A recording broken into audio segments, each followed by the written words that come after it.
welcome back to my channel. If you're new here, my name is Bree, and on this channel, I like to cover my experience with budgeting as well as other personal finance topics.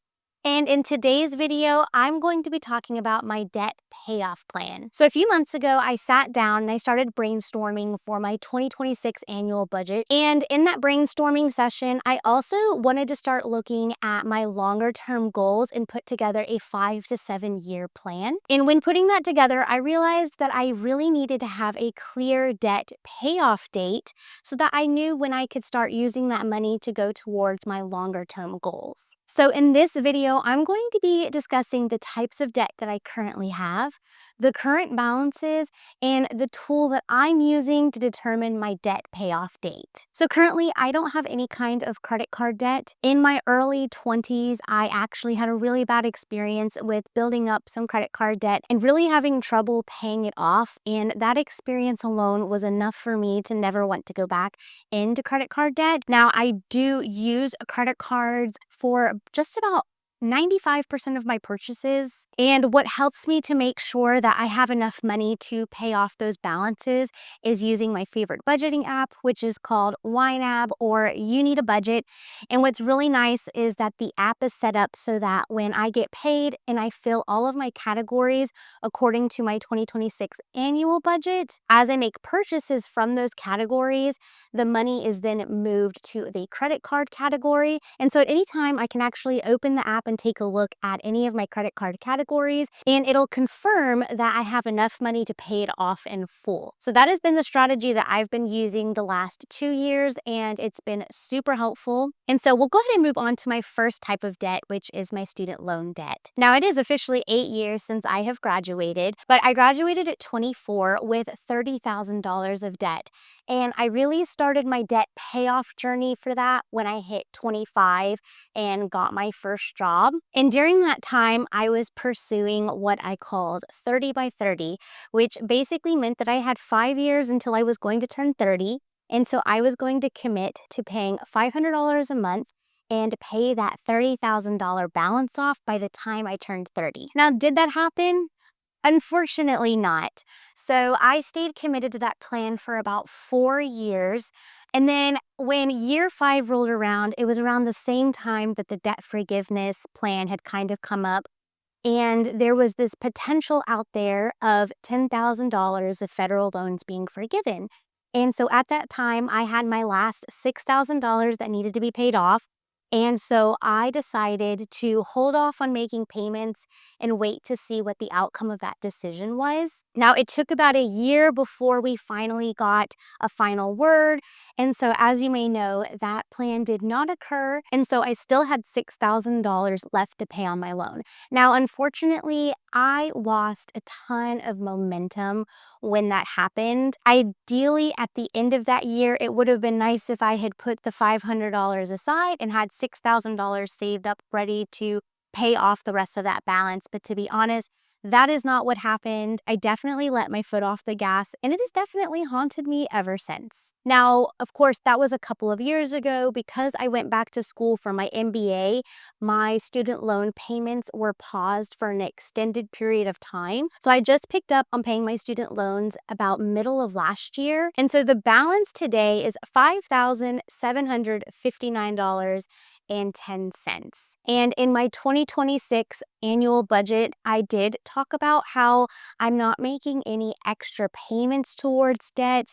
I've got a different plan in motion. So if you'd like to learn more about that, you can check for the video link down in the description. But as of right now, I budget $82 a month, and that just covers the minimum payments. And now moving on to the second debt that I have, it is my car loan. So about 2 years ago, I purchased a used car, and I did use financing in order to get that. Up until that point, I had been driving a 2005 Honda CR-V that I paid for in cash about 6 years prior. And I'm so thankful for all the milestones that it did get me through. And so about 2 years ago, it did come down to the decision of whether to put money that I had put aside for my car into fixing the older car or putting it towards a down payment. I had about $5,000 put aside, and unfortunately, I was told that the $5,000 was only going to cover the bare minimum on my older Honda, so I did decide to go ahead and use it towards a down payment on another car. So when it came to purchasing another car, I had a ton of requirements for myself in order to meet, including like the mileage that I wanted the car to have, the type of car, the max length of time of financing that I was willing to do. And actually, if you'd be interested in hearing about the thought process behind how I decided to purchase my car, I would love to make another video on the tools that I use and what I chose to calculate to make my decision. So let me know if that's something you would be interested in. And so ultimately, I chose a car that was $23,000 out the door. I put $5,000 down on it, took an $18,000 loan, and I knew going in that that was going to accrue about $3,000 of interest over a 60-month loan term. And as of today, that loan currently sits at $11,401.41. So that brings my total debt balance to be $17,160.51. And so next I want to talk about the tool that I'm personally using to come up with my debt payoff plan. So this is actually a spreadsheet that I found on Etsy. If you'd be interested in it, I'll try and link it down below so that you can purchase yourself a copy. Of course, none of this is sponsored. This is just the spreadsheet that I found really helpful and I enjoyed working with. So what's really cool about it is on the first page is the setup tab. And so you put your currency and the start date. Now, I did start this for January 2026, so the numbers are going to be a little bit higher than what I shared earlier in this video. But the next thing is that you line out your debts in the worksheet. So as you can see, my student loan debts are actually broken out between 4 different line items because I have 4 different loans that make up that total amount. And then I have my car loan. And then I've got the beginning balance, the minimum payments, and the annual interest. Now, what's really cool about this spreadsheet is as we get into it, it's going to calculate paying off debt in 3 different ways. So the 2 most common ways are, of course, the debt snowball, where you start with paying off your smallest balance first, and then the debt avalanche, where you start paying the one with the highest interest. And then this spreadsheet allows you to do a custom order so that you could run a different plan to compare against the other 2. So I chose it based off of the largest balances. So starting with my car loan, and then for my student loans, I just numbered it based on biggest to smallest, just to kind of see the difference. So it calculates my total minimum payment, which is $441.25 a month. And then it asks that I enter what my total monthly debt payment is going to be. So this is like if I had extra money that I was planning to put along with my debt payments in order to pay them off, I would put that in this cell. And as I said before, I'm only paying the minimums right now. So I just added like $5 to get it to accept, but I'm really just going to be paying the minimums. So then towards the bottom is where you can start to compare the 3 different plans. And so in my case, there isn't a huge difference in the strategy that I choose. As you can see, all 3 strategies have me paying off my debt by March 2029. And then when it comes to the interest that I'm paying, it's at $1,700 pretty much across the board. And then beneath all of those plans, it lists out in what order you would pay things off. And so for me, it makes the most sense to go with the debt avalanche plan. So on the next tab, it actually breaks out the payment schedule. I think this is so cool.